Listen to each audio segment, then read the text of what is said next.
Yeah, we're recording now. Okay, so hi everyone. Thank you so much for coming. I'm very excited about this program. I was just talking to Fristoe Stewart, and what a story of this couple, and their creativity is amazing. So I will just let you know a little bit about Fristoe Stewart, and then we can have the program, and then there'll be Q&A after. So if you have any questions. Fristoe Stewart is the director and curator of the Leiber Museum in East Hampton, New York. She had the great honor of working side by side with Judith and Gerson Leiber until their deaths in 2018. She's dedicated to keeping their legacy alive through the continuation of the museum and through sharing their extraordinary works and the story of their fascinating lives with fans around the globe. Anne received a Master's of Fine Arts degree from Parsons School of Design in New York, where she worked at the Metropolitan Museum of Art and for artists such as Jeff Koons, Rona Pondick, and Kara Walker. During the decade plus that she worked with the Leibers, she curated numerous exhibitions at the Leiber Museum and the Leiber Sculpture Garden, and has worked with many curators around the country to mount Leiber exhibitions at their museums and galleries. The current exhibition at the Leiber Collection is a 100-year commemorative exhibition of Judith and Gerson Leiber titled Centennial Legacy, a celebration of the life, love, and art of Judith and Gerson Leiber. Also on view in their sculpture garden are select works from the permanent collection, and they include the extraordinary Shelter Island artist Margaret Garrett, as well as Gerson Leiber, Bill King, Hans van der Bovenkamp, Constantino Nivola, Tony Ross, Philippe Chang, and more. And the museum is open to the public on Saturdays, Sundays, and Wednesdays from 1 to 4 p.m. and at other times by appointment for private and group tours. So thank you so much, Anne Fristoe Stewart. I'll turn it over to you. Thank you. Welcome, everyone. I'm so happy you're all here. I also want to thank Jocelyn and Phyllis and the Shelter Island Public Library for inviting me here today. It's always my great pleasure to share the lives and works of Judith and Gerson Leiber.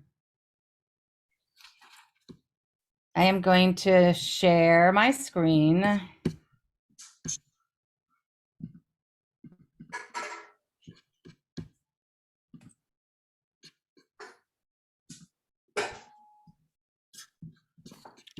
Sorry, 1 second. Oh my goodness. Talks amongst yourselves for a minute. Hi,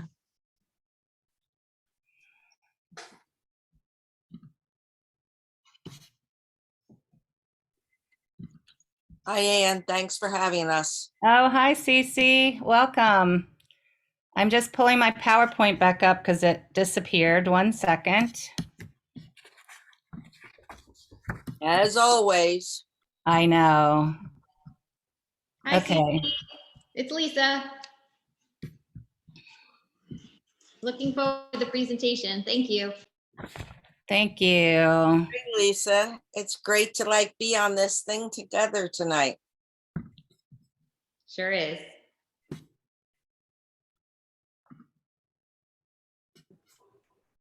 Hi, everyone. Hi, Allie Pratt. Hi. Thank you for having us. Thank you for being here. All right, so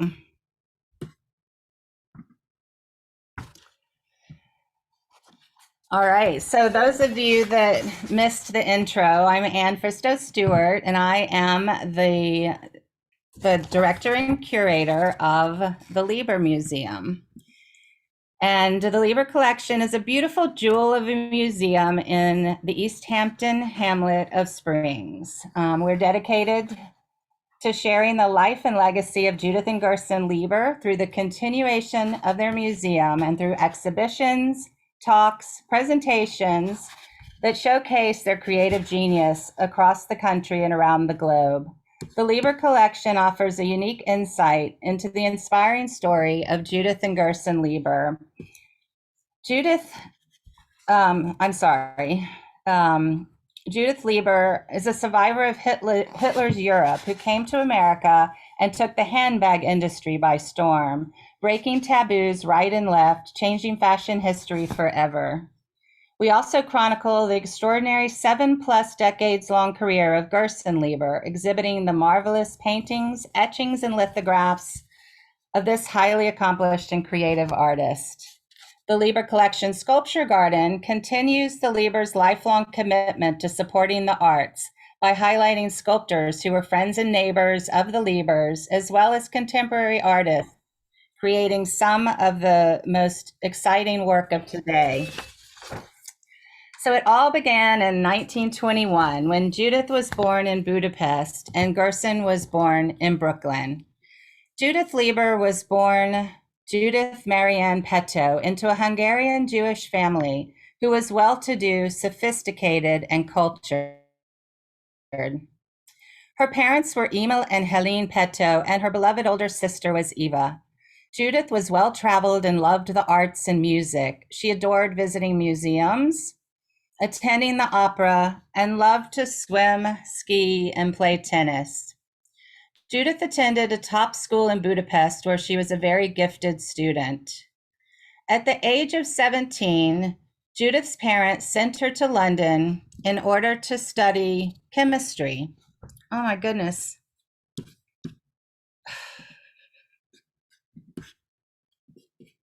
Did we just lose the... Oh my gosh, I'm so sorry, everyone.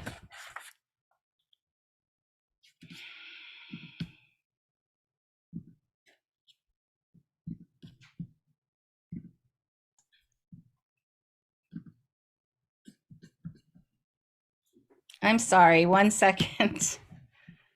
Ah. I'll just let everyone know while you're setting back up that there'll be time for Q&A if after, by the way, everyone. Yes. I'm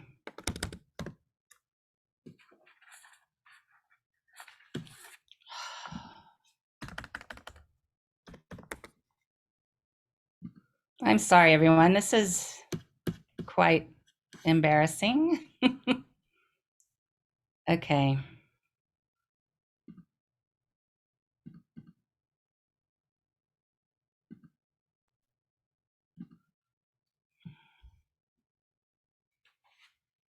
I'll point out while we're waiting that Anne is in the museum and we get to see the handbags behind her, which are just Yes. extraordinary. So she's not in her home, and so she can't control the all of this stuff. So that's all right. Just tell us your story. Okay. And it's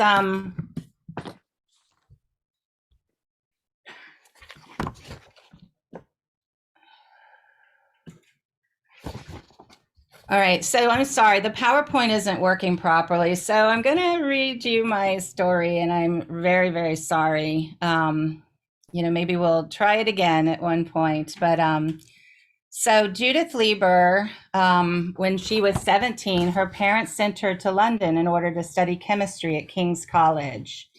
And the reason is because Jews were forbidden to attend university in Hungary at the time. It was their plan for her to follow in the footsteps of her great aunt and uncle, who owned a very successful cosmetics company in Romania. Judith would laugh and say, "I could have been Estee Lauder, but instead I'm Judith Lieber." In the summer of 1939, she came home from London for summer break, and on September 1st, the war broke out.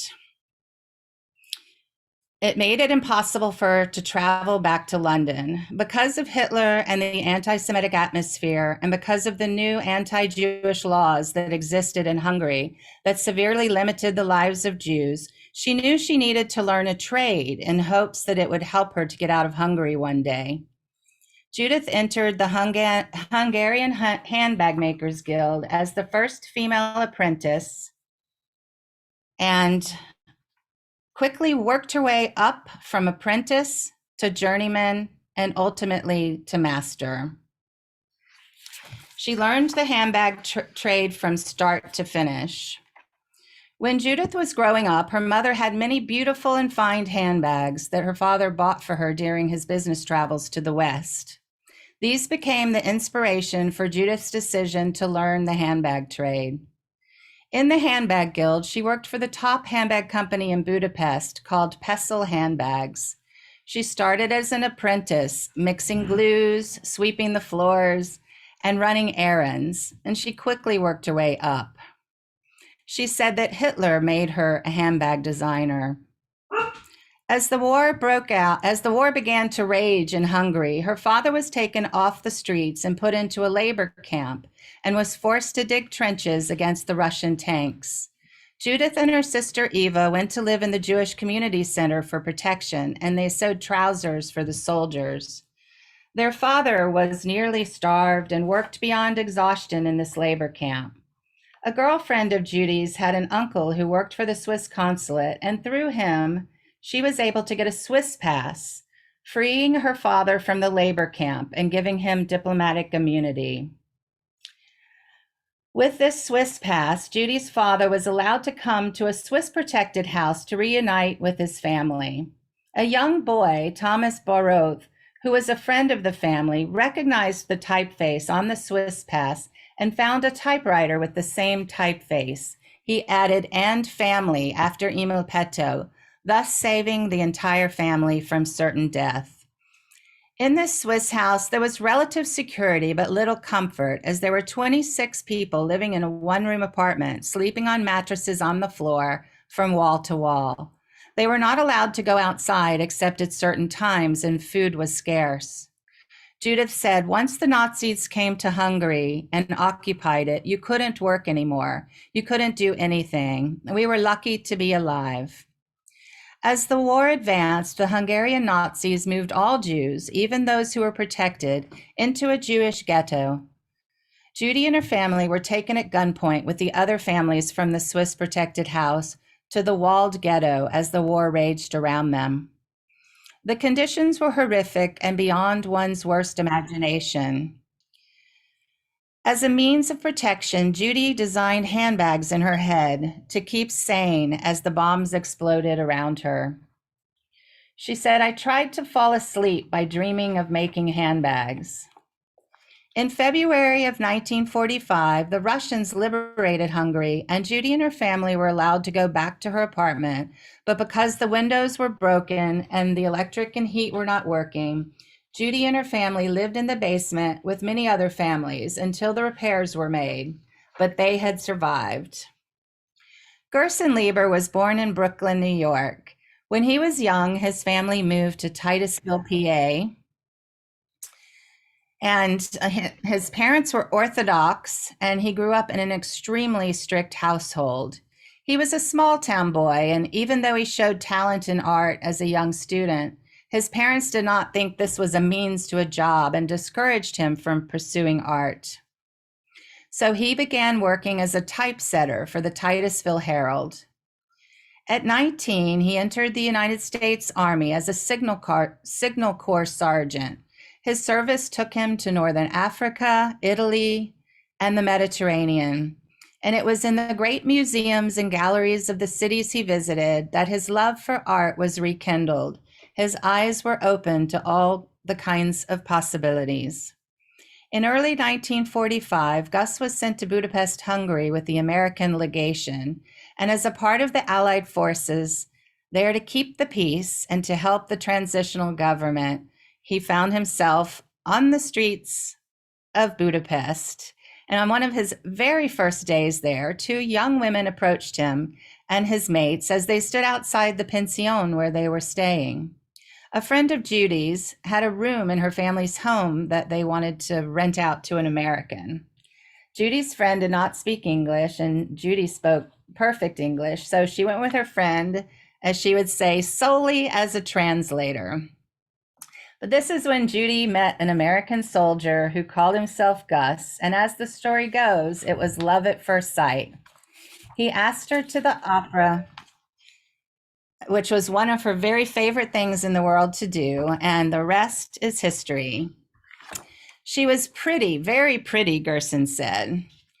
She had great culture and a great love of music. Judith immediately knew she wanted to marry Gerson. She said in an interview, In 1945, an American GI was something magical and heroic, and that was Gus. I was completely charmed, and I still am. They courted for a year, engaged, and then married in her parents' home in 1946.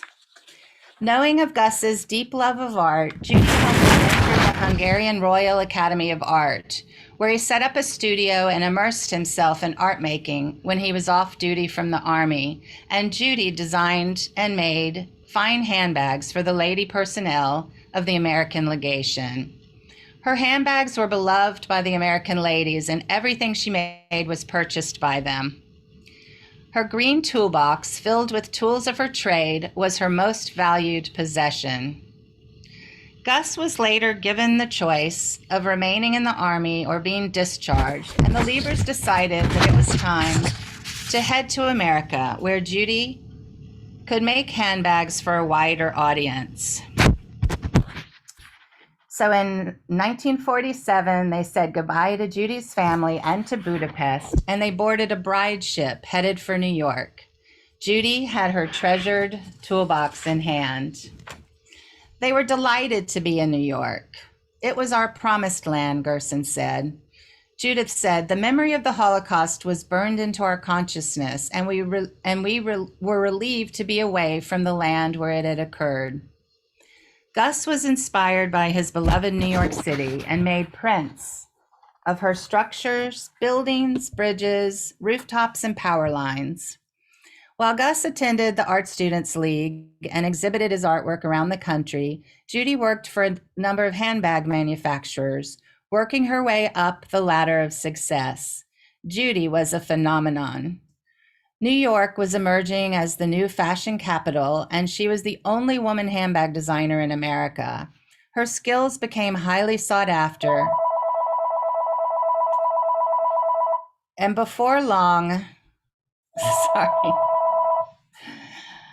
Oh my goodness. Before long, she was hired by the finest ladies couture designer in America, Nettie Rosenstein. Soon, Judith was running the entire Nettie Rosenstein handbag factory and designing the finest handbags made in America at the time. In 1953, Nettie Rosenstein was commissioned to design Mamie Eisenhower's Inauguration Day dress, and she chose Judith Lieber to create the matching purse.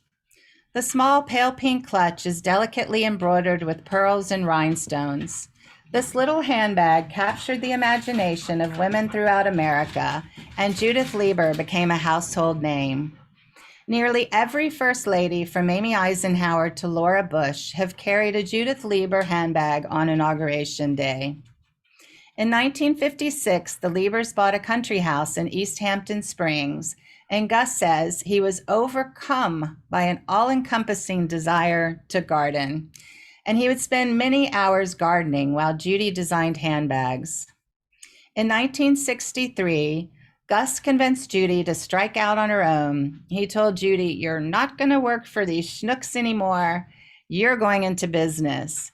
Judy said, "I was scared to death, but I did it."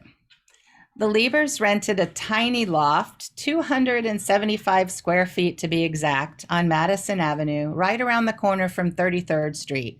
And with 4 employees, they began Judith Lieber Handbags Incorporated. Unlike many men of his time, Gus was willing, even delighted, to put his wife's career first. The very first line of bags they made failed. They were made in a grayish-green calf, which the customers did not like, and the timing was off, as the bags arrived in stores right after the assassination of President John F. Kennedy. But Judy said, "Our minds were completely focused on achieving success. We were as focused on that as I had been on surviving the Nazi occupation. That experience taught me how to sharpen my focus and aim at specific goals."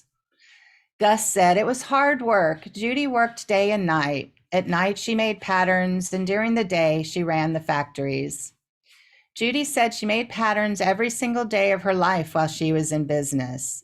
When they traveled to Europe, they went to all the museums in all of the cities, and she found inspiration everywhere. in those museums, in antique shops. She even found inspiration in their vegetable garden at their country home in Springs. Gus said that she could see a handbag in everything. She was inspired by books and paintings, museums and music, even James Bond movies. She was inspired by things she would see in yard sales, like food dogs and Japanese lunchboxes, Turkish rugs and quilts. In 1991, she created a Monote inspired by a Gerson Leiber painting. The beading on her Monotes began not as much as an artistic endeavor, but as a matter of necessity. The plating on the first metal bag was so badly flawed that she realized some disguise was required. She decided that covering the bag with crystals would both hide and enhance, and thus her entire beaded handbag business was born. Her handbags are not merely utilitarian, but are beloved works of art that are adored and collected by many. Women are obsessed with them.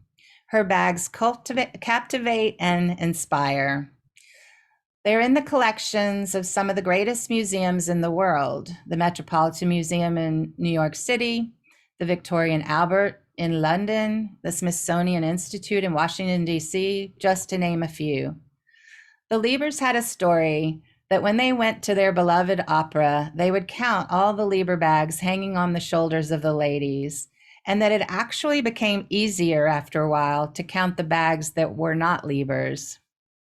Judith Lieber Handbags Incorporated was hugely successful, and they grew and grew. They went from a tiny loft with 4 employees to a 3-story factory in the shadows of the Empire State Building with over 200 employees. In his studio, Gus made paintings, etchings, and lithographs using the fashion world as his muse. The Liebers attended a great many runway shows, and he said it was a fertile field for his work. He had the pieces that that were inspired by the fashion world. We have in the museum in our main gallery surrounding the Judith Lieber handbags, because when they were in business in the factory, when the buyers would come in to order the handbags, Gus's work would be for sale on the walls. So the fashion series is one of his very beloved series. So later in life, he created wonderful abstract works. And the abstractions were inspired by his garden, and they became more and more abstract as time went by. Judith Lieber designed her last handbag, the Peacock Monote, in 2004. As the peacock personifies grace and dignity, like royalty, one cannot miss the brilliance of this choice as her final design. When visitors view the peacock in the Lieber Collection Museum, they often say, wow, just wow. It was in 2005 that Judith and Gerson opened the Lieber Collection, a magnificent Renaissance structure inspired by the temples that dot the landscapes of the great gardens of Europe. We call it the Lieber Taj Mahal, as Gus built it to honor the creative genius of his wife and to house their extraordinary collections of fashion and art. It's a beautiful container of their devotion to one another. Both Judith and Gerson Leiber passed away in April of 2018. Their legacy will live on in their extraordinary work and through the continuation of the Lieber Collection Museum and Gardens. Writer Mary Gregory said it perfectly when she wrote, "In their early days, each of them saw pain and suffering. For the rest of their lives, Gerson and Judith Lieber defined their own realities by seeking and cultivating and producing beauty through an enduring, inspiring love for each other and for life." So thank you all for coming. I would love to answer questions if you have any. You can And put them in the chat. If you want to put them in the chat or just raise your hand. Oh, I see Cecilia Cunningham has a That's question. great, Anne. Thank you, Cecilia. I'm Curious about the Jewish relationship to Titusville, Pennsylvania. Do you know anything more about that? I've not ever heard about that. Yeah, so there was a strong community of Orthodox Jews in Titusville, it was really in the 20s. And Titusville was a big oil area. So Gus's father felt like he wanted to leave Brooklyn and head to try to make some of the oil money. Gus had there were 7 children in his family, so he had a big family. And it's interesting. Gus grew up very, very poor, and he would always say he never realized it. Everyone in Titusville was poor at the time. And Judith grew up from a very wealthy family. And so, when the two of them came together, they complemented each other so well.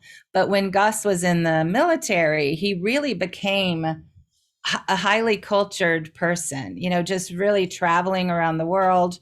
He was in the Signal Corps, so he wasn't on the front lines. He was able to see the great museums and art around the world. And, by the time he met Judith, he was quite cultured himself.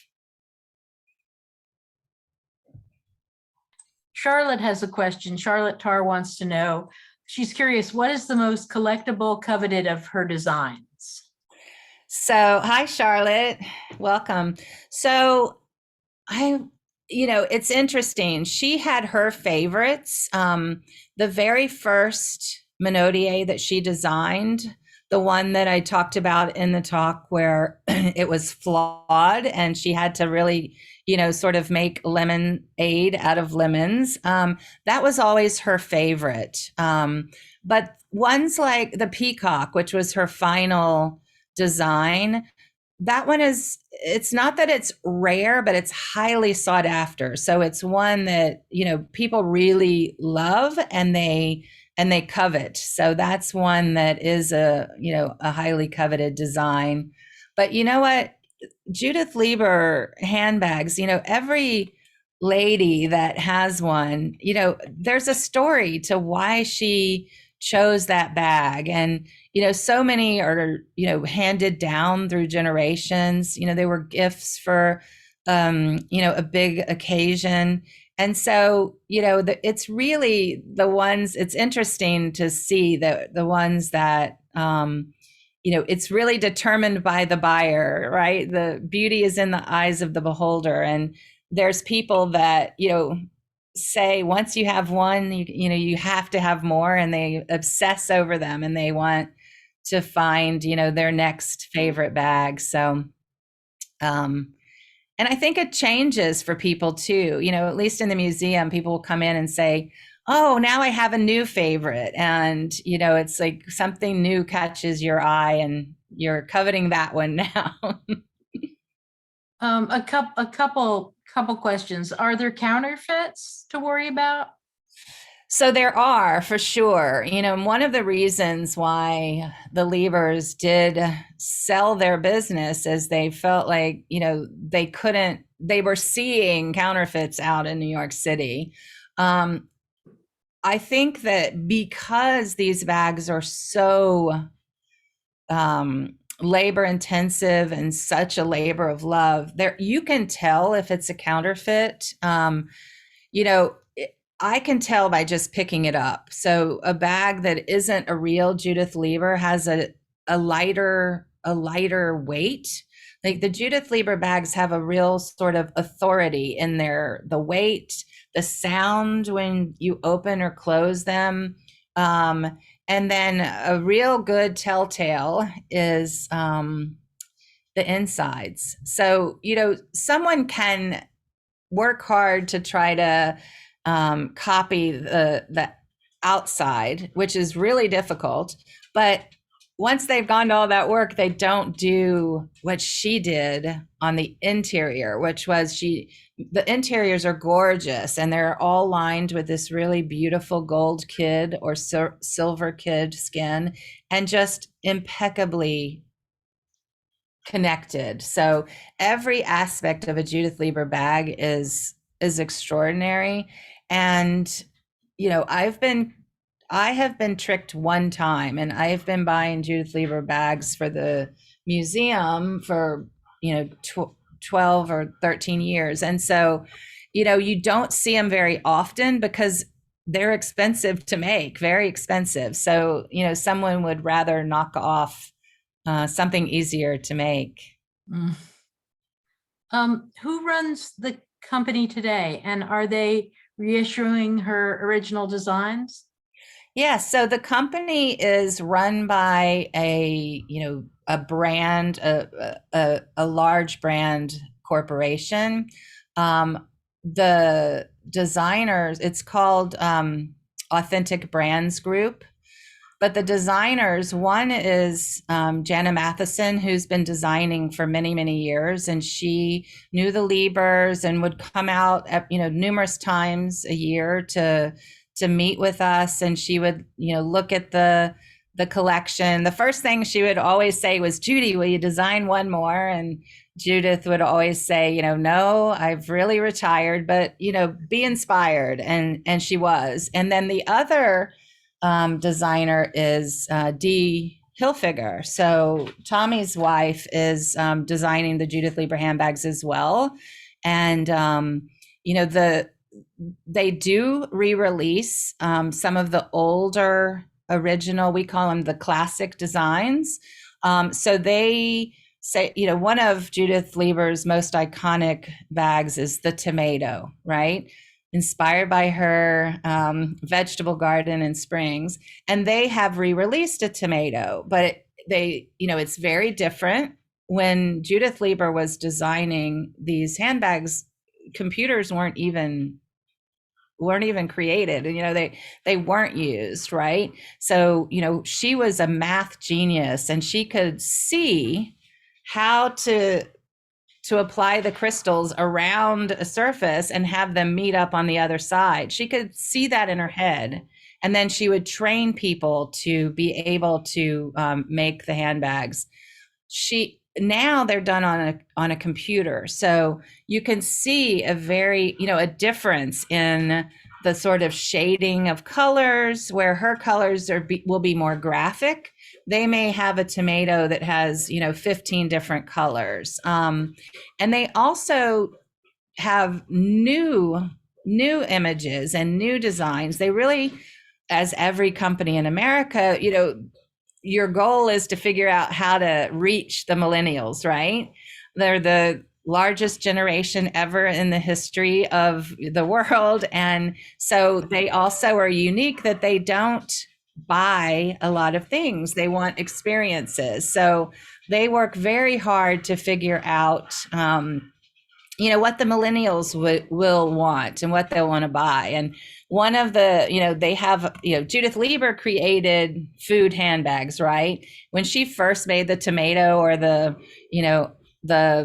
eggplant, people were like, "What? That's a handbag? Oh my gosh." And then people loved them. They couldn't get enough of them.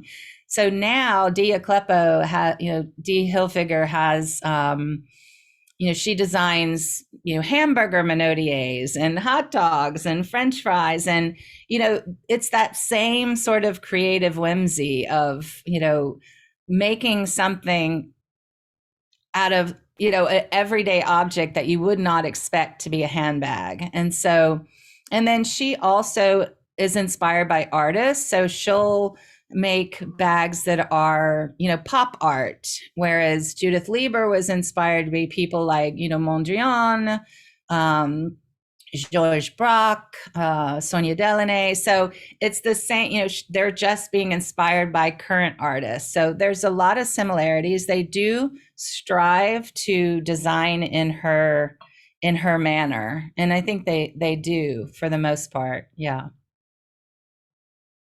Couple more questions. Are you still looking for bags to add to the museum? And how many of each design of a bag were made when Judith ran the company?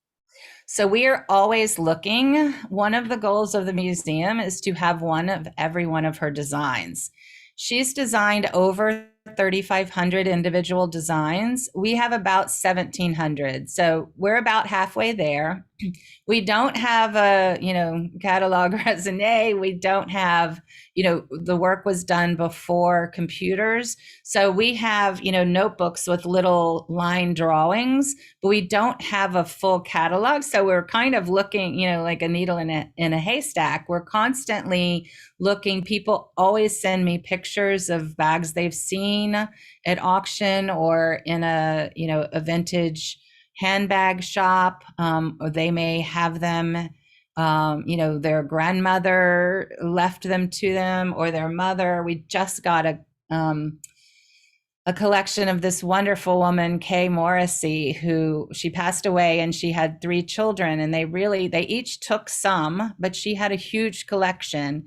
And they wanted the collection to stay together and be housed somewhere. So they've donated that just recently to the museum.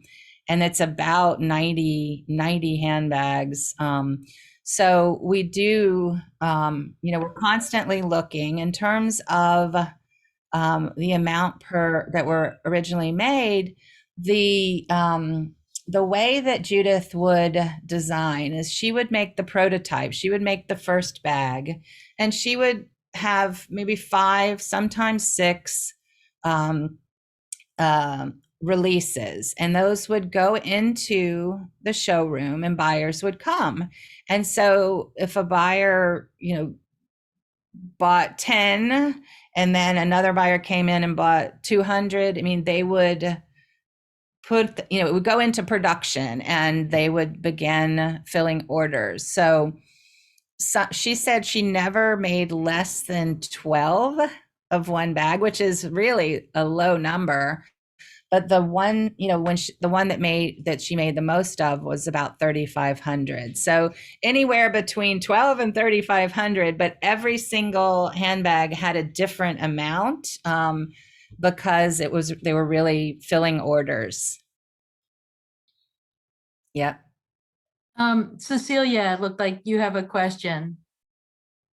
Oh, you have to unmute. This is so interesting because the kind of American, European artist for women was quilting, right?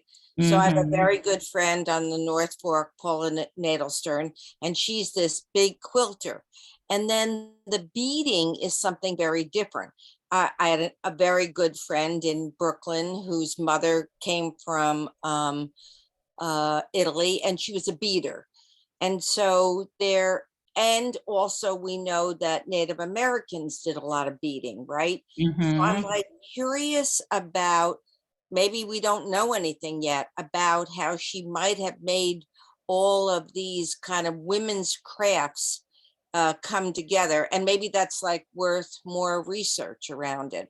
Yeah, she definitely was inspired by, women's handiwork. So, in Budapest where she grew up, petit point was a craft that was, everyone knew petit point. It was something that was done constantly. And when she went into business, she went back to Budapest to try to get petit point as a fabric to use for handbags. But at that point, Hungary was communist, and there were no mass, factories that were making, large amounts of anything. And so she was able to get tiny, small pieces of petit point. And we have bags that she designed, very small, but with beautiful work. And then in terms of quilting, she was inspired a lot by quilting. And she has, monotiers that have, like, one is an egg that has the quilting design that's called, a wedding quilt. Yes. But that was her inspiration. But in I think it was the 70s, Happy Rockefeller was working with a group of women in Appalachia because Happy wanted to make sure that they had an industry, and they were highly skilled quilt making women. And so Happy went and she collaborated with Judith Lieber, and the women in Appalachia made fabrics that Judith Lieber used for handbags. Am I frozen? No. Okay. And also another thing is that she collected fabrics from around the world. So, she's most known for the metal bags, the Monotiers, but she has these gorgeous day bags that are created from the obies that are the Japanese sashes that go around the robes. And she collected these antique obies from around the world and then would create fabrics. She also collected the Parsi ribbons that were the ribbons on the edges of the robes, and then she would put them together and create a single fabric out of these ribbons. And a lot of times in between there would be, satin or some, a fine kid, and then those, antique fabrics would become a handbag. But you'll have to come to the museum because we have examples of all these, and she was just extraordinary.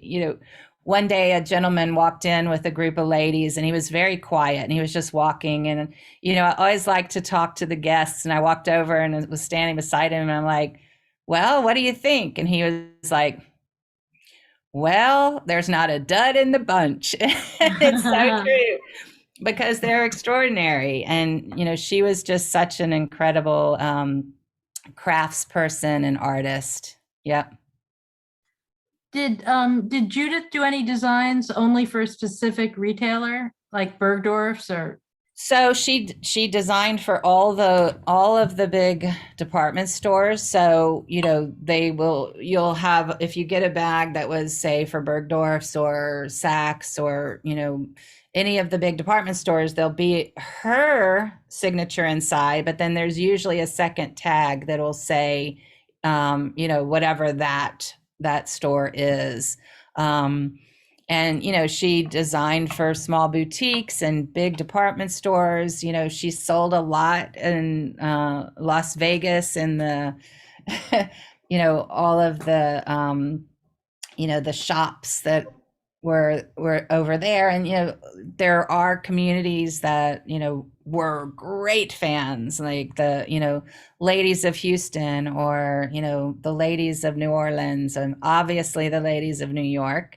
But yes, so she did design for those big department stores. And even, in those days, the department stores were, so different, and she would actually go and she would be present, and she would, people could come and talk to her about her designs. And, Gus would have work in the department store, like in Saks, there would be some of his paintings and people would buy them from, it was a completely different world back then.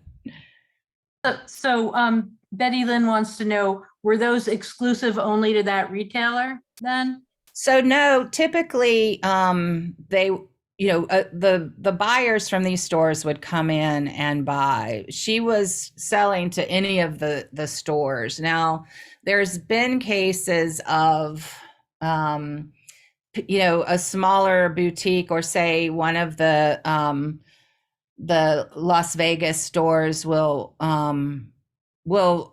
commission something for themselves, right? To either to give to their, biggest clients or to sell in their store. And then, that would be an exclusive. But a lot of the big department stores, she would sell in all of them.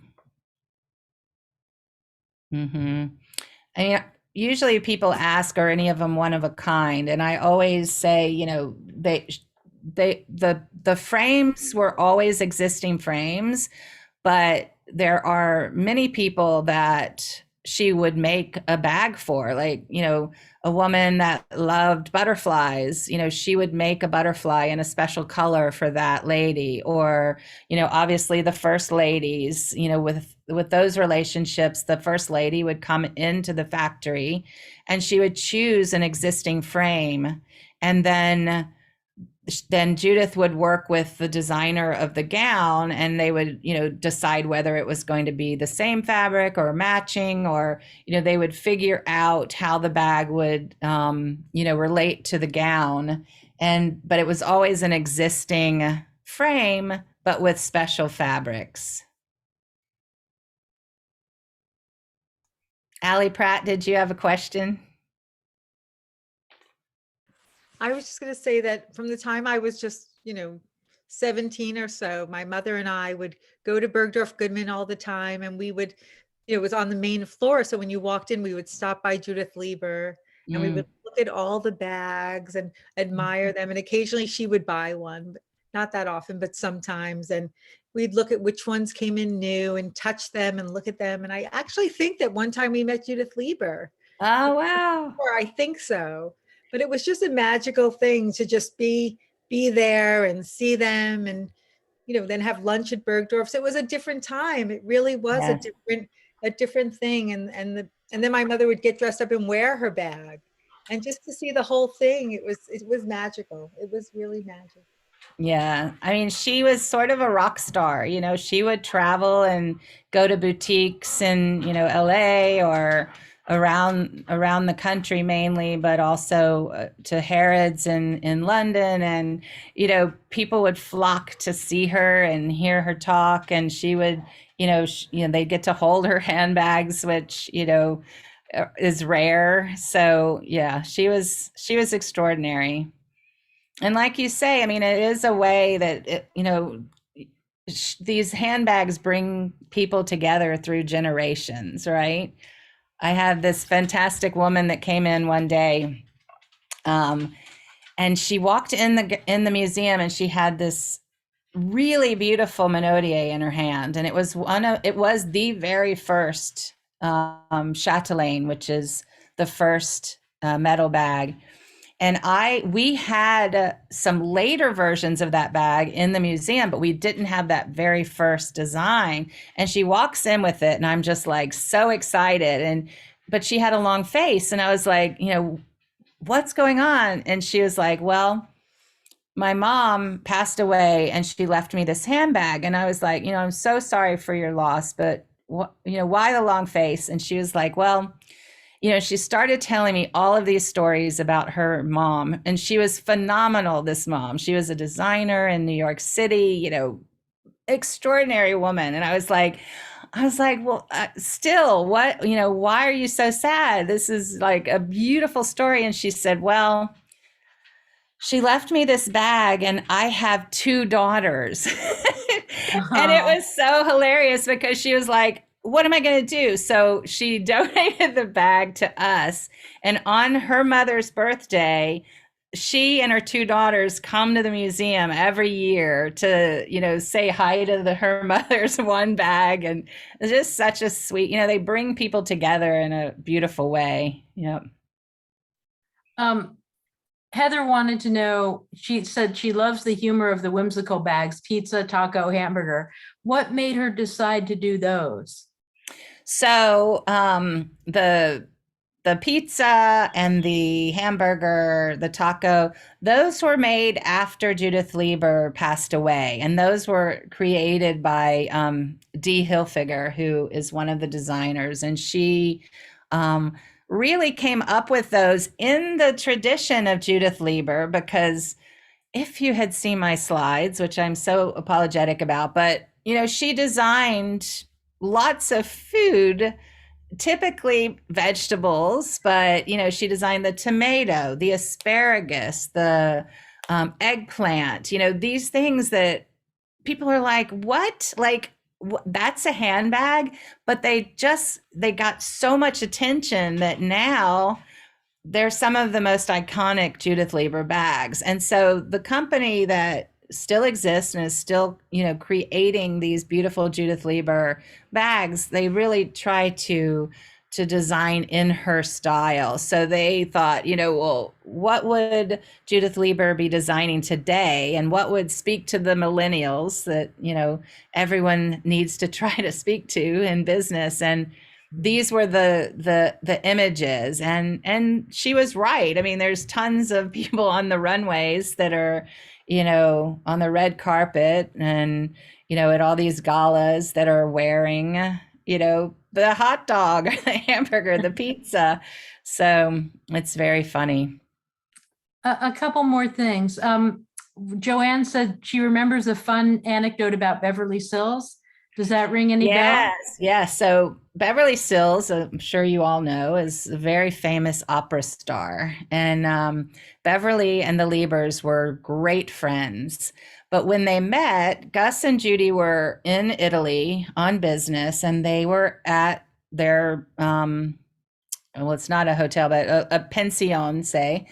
And they were in the lobby, and in walks Beverly Sills. And Judith Lieber just went crazy, and she ran over and she was like, I know you don't know me, but I'm Judith Lieber, and I'm one of your greatest fans. And Beverly Sills was like, of course I know you, you're Judith Lieber and I'm one of your fans. And they became fast friends. And Judith and Gus, from their first date of the opera till they really got too old to go to the opera, they went to every show. And so she would invite them to every one of her opening nights. And as you know, when you go to an opening night, you bring the diva a bouquet of flowers, but they never brought her a bouquet of flowers. They always brought her a Monotier. And so when she passed away, she had something like 200 Judith Lieber Monotiers. So yeah, it was I was like, I want to be friends. I want friends like that. Yeah. Wow. What is your personal, do you have a personal favorite bag? So I am very, very lucky. I have 2 children, 2 girls, and my husband. And from when I started working at the Leiber Museum, every Mother's Day, they give me a Judith Lieber Monotier. And one that I had always wanted was the Buddha. And it's so stunningly beautiful. And it's like a Buddha that's, sitting crisscrossed and in the robes, and just gorgeous. And I always loved that one, and they did find it for me maybe 3 years ago, and that's really one of my all-time favorites. I do love the art inspired envelopes, for a number of reasons. I love the Mondrian or the Sonia Delaunay pieces. They're very beautiful, but those envelopes were incredibly difficult technically to make. So the different colored skins are all different skins. So when you have these different skins, everything is a different thickness. And so she pieced these colors together, and to do that, she had to skive the edges so that it created a uniform thickness so that they could be sewn. And nobody does that. Some people obviously do, but it's very rare because it's so difficult technically. And so you really, when you look at those bags, you're just, kind of blown away, not only by the beauty, but sort of the technical difficulty of creating something like that. It's impressive. Any other questions? Oh yeah, Cecilia wants to say something. I've done a lot of petty point in my life and made bags, right? And so I'm talking about the technical aspects, but I think you just did answer a little bit about it, right? So you get a stamp, right? And then you get your yarn, and I imagine it's beads on, what did she use as to put the beads together? Was it silk thread? Was it what so all of her beaded bags, she used Swarovski crystals. So Swarovski is in Austria, and her grandmother had a very famous women's hat factory in Vienna, and she spent a lot of her childhood there. So when she needed to figure out how to save this first bag, her factory was in the accessories district in New York. She ran down, she grabbed Swarovski crystals and a jeweler's glue and saved the day. But what happens is those, when she originally designs a metal bag, the bag is made, the shape is made by a sculptor that worked with her, the entire time she was in business. And he had a desk right next to hers in her office. His name was Larry Kallenberg, and he was extraordinary, an incredible artist. And he said that, she would be running an empire, and then she'd be like, no, I want the pig's mouth to do a little more of a uptick, or I want the eye to look sweeter, or, no, I want the head to tilt. And then she'd be back to running an empire. So when he had created the wax to be exactly what she wanted, that wax would be shipped to Italy. And there's a company called Casamonti that worked on her metal bags the entire time she was in business, and they still make the metal part of the metal bags now for the company. But so the wax would go to Casamonti. Casamonti would make a big metal die. So, it could be like the cat, has something like 100 parts to the mold, which is a die. And then they're created out of sheet metal, because she wanted to create a bag that the ladies didn't have to go to the safety deposit box to take out of the bank when they went out at night. So she designed these bags to be made out of gold or silver plate. So the sheet metal was heated. It was brass, heated, pressed in these dies, then opened up, and the shells would be popped out. They would gold or silver plate them and send them back to her factory in Manhattan. They would then clean them up. They would, take off any, excess metal. They would polish them. They would put them together. They would line them. If they had a shoulder strap, which all of hers do, except the cat and the horse, they would put on the shoulder strap, and then they would go into the beading part of the factory. And so I was saying before, she would design the first bag. So, and she could see, where the beads had to, be applied to the surface to match up perfectly. And so from that first one, there were 5 people that she trusted to take her design and copy it exactly on the production, right? So these 5 individuals would, there was a white gesso that was painted on the metal, and then they would actually paint the colors that would be applied in crystal. So that then they would go to the beaders part of the women that were actually putting the crystals onto the surfaces, and they would basically, not paint by number, but bead by color, right? And so they would take, the cuticle sticks, the wooden ones, they have one pointy edge and one tapered edge. That's what they used. And they put a dollop of beeswax on the end, and they would have these little trays of all the different colors of crystals that would go on this surface. They would take the tapered end, dip it into the adhesive, and make a line on the surface, a very tiny line. Then they would flip the tool over, pick up the crystal with the beeswax, and apply them in place. They may do 5 at a time and then get more adhesive, 5 more. And that's how these were created. I mean, extremely labor intensive. So the beads were not connected to each other with silk or string and beaded like we know beaded. They were applied directly to this. That's right. I mean, think more of like the South American, like, whatever, the snakes, where they have the whole surface is beeswax, and then they lay the beads into that. Oh. Her surfaces weren't beeswax, but they were glued onto the surface. And going back to that very first metal bag, when she ran down to the accessories district and grabbed some adhesive, it was a jeweler's adhesive, and she used that for the first bags. But what happened was she realized that two things. One was that with that adhesive, the shoulder strap would knock against the crystals and knock them off.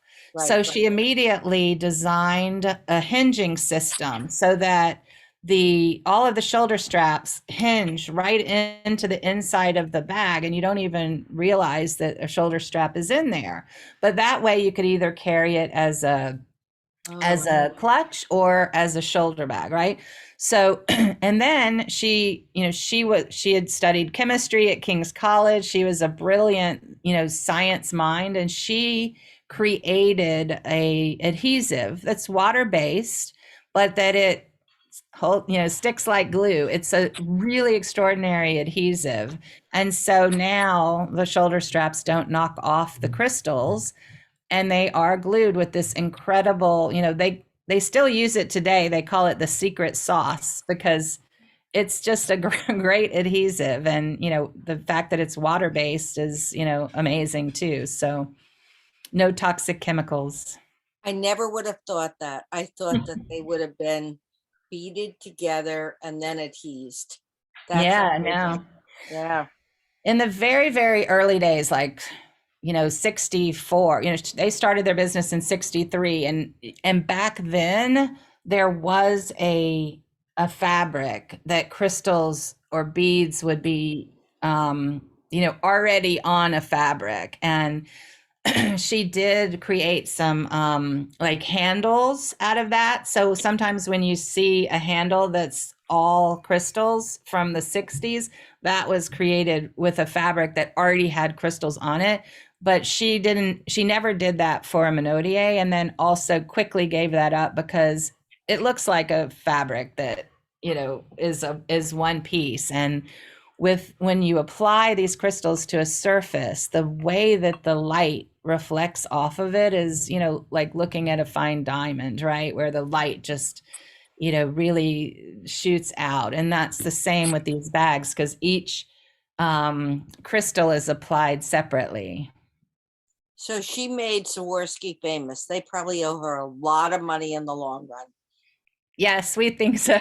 No, she, they make bags now that look exactly like a Judith Lieber. It's interesting. But originally, I think someone asked, why the metal bags, why the beads. And, she was inspired way back from in childhood. She saw a show of Frederick the Great's snuff boxes, and they're these incredibly gorgeous, over the top, stone, those had real diamonds, and, her bags all have semi-precious stones and crystals, but he had, precious stones and fine gems.